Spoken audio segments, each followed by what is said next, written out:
Chapitre 1. Le paradis de Lily. Lily pousse comme un champignon.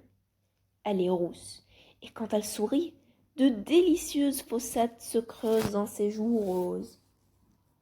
Elle habite au milieu d'une grande forêt, dans une petite maison de bois entourée d'un jardin rempli de fleurs. Le meilleur ami de Lily, c'est Pompon, un chat blanc avec des yeux bleus comme l'eau d'une piscine. Il porte un collier de satin mauve sur lequel Lily a brodé son nom. Quand le chat ne dort pas, il joue avec Lily. La fillette imagine qu'il est une poupée vivante ou un ange tombé du ciel. Dans tous les cas, Lily lui parle de tout et de rien. Et Pompon lui répond. Les parents de Lily, monsieur et madame de la Feuille, sont des gens charmants qui sourient toujours. Madame de la Feuille a une peau de pêche. Elle passe ses journées à faire des gâteaux et à disposer des fleurs dans tous les vases de la maison, jusque dans les toilettes. Monsieur de la Feuille a une barbe dorée. Il est ornithologue et observe les oiseaux du matin au soir avec des jumelles.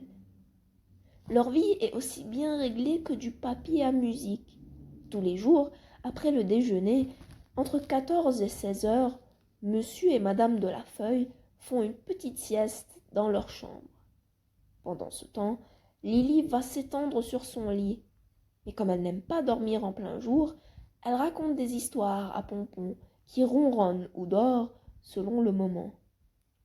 Après le dîner, la famille se retrouve dans le salon et boit du thé à la fleur d'oranger, de la tisane à la réglisse ou du lait grenadine.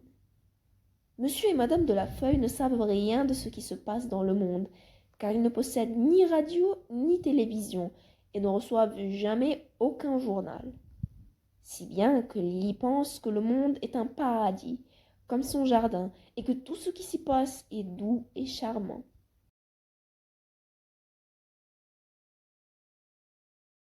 Un jour, pourtant, un événement vient troubler la tranquillité de la fillette.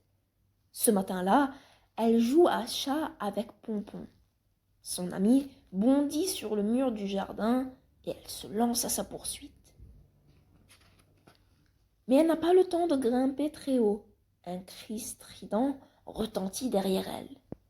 Sa mère se tient dans l'allée. On dirait qu'elle vient d'avaler une soupe au piment rouge qui lui brûle l'estomac. « Descends de là tout de suite !» crie-t-elle à Lily d'une voix aigre. Alerté par le cri de sa femme, monsieur de la Feuille apparaît, l'air furieux. Ses yeux jettent des flammes qui semblent prêtes à embraser Lily comme une torche. « Je t'interdis de grimper sur ce mur !» lance-t-il à sa fille d'une voix dure. Jamais la fillette n'a vu ses parents dans un tel état.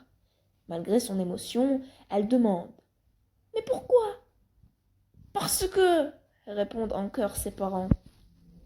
Elle trouve cette réponse idiote, mais n'insiste pas.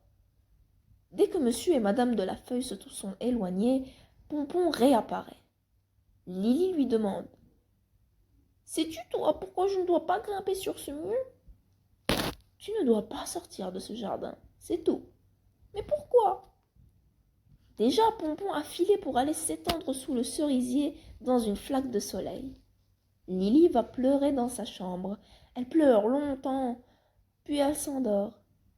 Le lendemain, elle a tout oublié. La seule chose qui lui reste de cet incident, c'est une inquiétude vague dès qu'elle approche le mur du jardin.